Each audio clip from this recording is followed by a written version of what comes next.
প্রতিটা মসজিদের নিচে নাকি মন্দির আছে। কোন সম্রাট কটা মন্দির ভেঙেছিল আপনি কি জানেন? 665 বছর ইসলামরা অনায়াসে শাসন করে গেছে। তারা যদি চাইতো তাহলে এই ভারতবর্ষে একটি হিন্দু থাকতো না এবং একটিও মন্দির থাকতো না। কিন্তু ইতিহাস অন্য কথা বলছে। চলুন আজকে আমরা একটু দেখে নিই ইতিহাস কি বলছে। সত্যিই কি ভারতবর্ষের প্রতিটা মসজিদের নিচেই মন্দির আছে? গত 6 বছরে এই বিজেপি সরকার তথা আরএসএস সব থেকে বেশি যেটা মানুষকে বোঝাতে চেষ্টা করেছে যে হিন্দু খতরে মে হে। অথচ আমরা দেখেছি, আমরা জানি, ইতিহাস বলছে যে এই ভারতবর্ষে 665 বছর ইসলামরা অনায়াসে শাসন করে গেছে। তারা যদি চাইতো তাহলে এই ভারতবর্ষে একটি হিন্দু থাকতো না এবং একটিও মন্দির থাকতো না। কিন্তু ইতিহাস অন্য কথা বলছে। আজকে আপনার সামনে, আপনাদের সামনে এই সাম্প্রদায়িক দাঙ্গাবাজ দল বা কিছু মানুষ যারা আপনাদের সামনে যে ইতিহাসকে তুলে ধরেছে, যে ইতিহাসকে বিকৃতি করা হয়েছে, সত্যিই কি তাই? কি বলে? কটা মন্দির ভাঙার ইতিহাস আছে, কটা মন্দির ভাঙার ইতিহাসের কথা আমরা পড়েছি। কটা মন্দির ভাঙার ইতিহাস, কোন সম্রাট কটা মন্দির ভেঙেছিল আপনি কি জানেন? আপনার জ্ঞান তো ইতিহাস পড়ে জানতে পেরেছেন, কিন্তু কিছু বিষয় আপনাদের সামনে একটু তুলে ধরি। চলুন শুরু করব সেই সম্রাট যাকে নিয়ে, তিনি হচ্ছেন আওরঙ্গজেব। আমরা জানি, আমরা ইতিহাসে পড়েছি যে আওরঙ্গজেব কাশী বিশ্বনাথের মন্দির ভেঙেছিল। হ্যাঁ, আলবাত আওরঙ্গজেব কাশী বিশ্বনাথের মন্দির ভেঙেছিল। তিনি ধর্মীয় বিষয়ে অসহিষ্ণুতা দেখিয়েছিলেন, ইতিহাস তা বলছে। কিন্তু আপনি কি জানেন, আবার এই আওরঙ্গজেবই কিন্তু কামাখ্যা মন্দির নির্মাণের জন্য জমি দান করেছিলেন। এই আওরঙ্গজেবই কিন্তু উজ্জয়িনীর মহাকাল মন্দির নির্মাণের জন্য জমি দান করেছিলেন। এই আওরঙ্গজেবই কিন্তু বৃন্দাবনে কৃষ্ণ মন্দির তৈরি করার জন্য জমি দান করেছিলেন। তাহলে একদিকে তিনি মন্দির ভেঙেছেন, আবার একদিকে তিনি মন্দির নির্মাণের জন্যে দুহাত ভরে দান করে গেছেন। আপনাকে ইতিহাস জানতে হলে দুটোই জানতে হবে। তার মন্দির ভাঙাটাকে যেমন জানতে হবে, তেমনি তার মন্দির গড়াটাকেও আপনার জানতে হবে। কিন্তু খুব সূক্ষ্মভাবে আপনার মাথার মধ্যে শুধুমাত্র ঢুকিয়ে দেওয়া হচ্ছে মন্দির ভাঙার কথা, মন্দির গড়ার কথা আপনার মাথার থেকে সম্পূর্ণরূপে বের করে দিয়ে আপনার ব্রেনকে, আপনার মাথাকে বিষাক্ত করে তুলছে। আপনাকে জানতে হবে। চলুন, একটা মন্দির ভাঙার কথা তো আমরা বললাম, এবার আসি মসজিদ ভাঙার কথা। এই আওরঙ্গজেবই কিন্তু আবার একটি মসজিদ ভেঙেছিলেন। তাহলে কি দাঁড়ালো?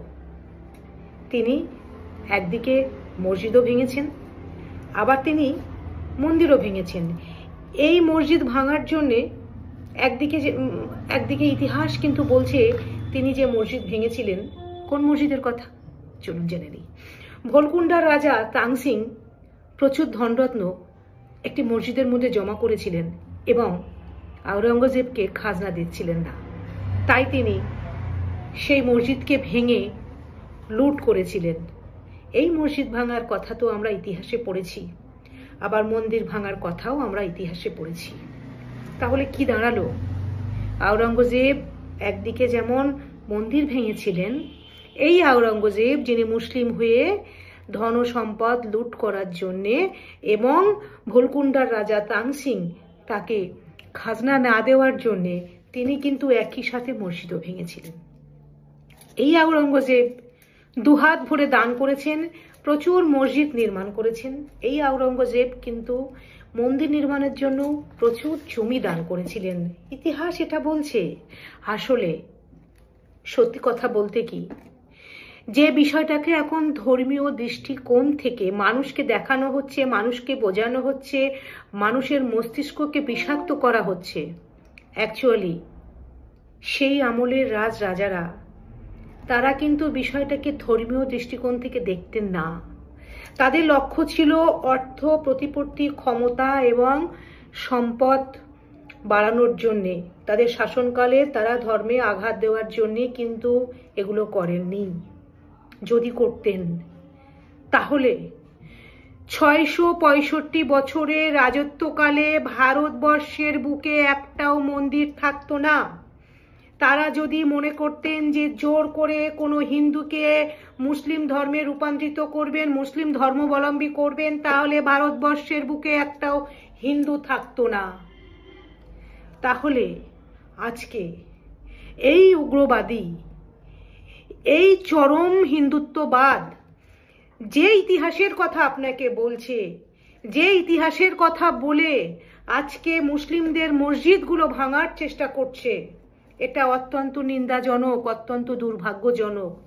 ভারতবর্ষের সংবিধান বাবা আম্বেদকর, তিনি যে সংবিধান লিখে গেছেন, তিনি বলে গেছেন ভারতবর্ষ বহুত্ববাদের দেশ, জাতি ধর্ম বর্ণ নির্বিশেষে সমগ্র মানুষের এই দেশ।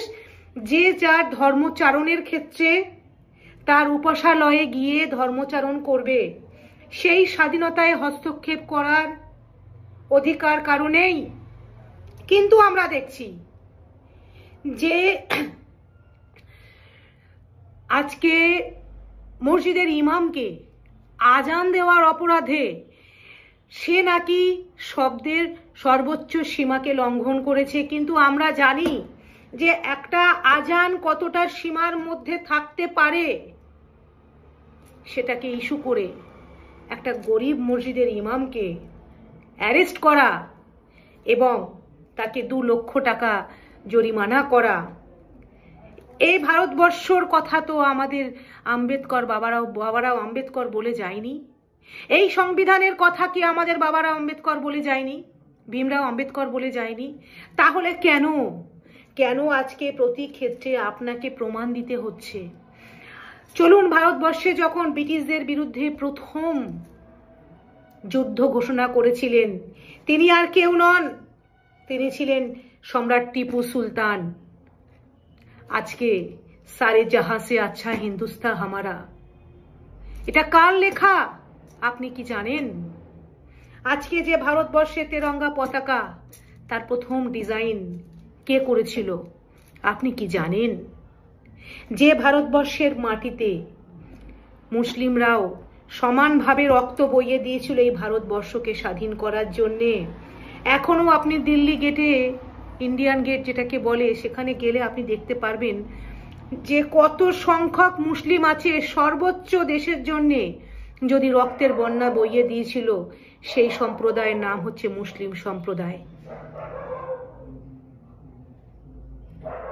আজকে এই ভারতবর্ষের সম্প্রীতিকে ভাঙার জন্যে জোর করে এই ভারতবর্ষকে হিন্দু রাষ্ট্র করার জন্যে যে নোংরা পরিকল্পনা করে আসছেন বা করা হচ্ছে, আমরা যারা শুভবুদ্ধি সম্পন্ন মানুষ, যারা আমরা শান্তিপ্রিয় মানুষ, আমরা যারা আমাদের সংবিধানের জনক বাবা আম্বেদকরকে যদি আমরা শ্রদ্ধা করি, যদি আমরা সংবিধানকে মানি, তাহলে আমরা এই ষড়যন্ত্রকে রুখে দেব। আগামী দিন অনেক খারাপ দিন আসতে চলেছে আমাদের দেশের জন্যে। আজকে আমাদের দেশের অনেক বড় বড় ইস্যু আছে, আমাদের শিক্ষা, চাকরি, কর্মসংস্থান, সমস্ত কিছু থেকে আজকে আমাদেরকে পিছনে ফেলে আজকে আমাদেরকে সেই ধর্মের আফিম খাইয়ে আমাদেরকে নেশায় মত্ত করে রেখে দিয়েছে। এটা আমাদের বোঝার সময় এসে গেছে। আমরা জানি, আপনারা কি জানেন যে গোমাংস সব থেকে বেশি রপ্তানি হয় কোন দেশ থেকে? কারা সেটা চালায়, কারা সেটার প্রতিষ্ঠাতা? একটু গুগল সার্চ করে দেখবেন, জেনে নেবেন। তাই আসুন আমরা শান্তির পক্ষে যাই, এই অশুভ শক্তির বিরুদ্ধে আমরা লড়াই করি। কোনো রং নয়, কোনো জাতি ধর্ম নয়, আপনি ভারতীয়। আজকে সিপাহী বিদ্রোহ যখন হয়েছিল, ইংরেজদের বিরুদ্ধে যারা লড়াই করেছিলেন, সেই ঝাঁসি রানী লক্ষ্মীবাই, তাতিয়া টোপি, হ্যাঁ, নানা সাহেব, তারা কিন্তু জাত ধর্ম দেখে লড়াই করেনি, তারা একত্রিত হয়ে রক্তের বন্যা বইয়ে দিয়েছিল। আমরা সেই ভারতীয়। প্রথমে আপনার কাছে আগে আপনি ভারতীয়, তারপর আপনার কাছে আগে ধর্ম। কিন্তু এই উগ্রবাদ আপনাকে বোঝাতে চাইছে আগে আপনার ধর্ম, পরে আপনার ভারতীয়, তারপরে আপনি ভারতীয়। কিন্তু না, আগে আপনি ভারতীয়। এই দেশের মাটি, এই দেশের মাটির গন্ধ, এই দেশের মাটির প্রতি ভালোবাসা, এই যতটা আমার ততটা আপনার। আসুন সমস্ত বিভেদকে ঘোচানোর চেষ্টা করি আমরা সকলে মিলে। ভালো থাকবেন, সুস্থ থাকবেন। আমি শাবানা পারভিন, একজন সমাজকর্মী।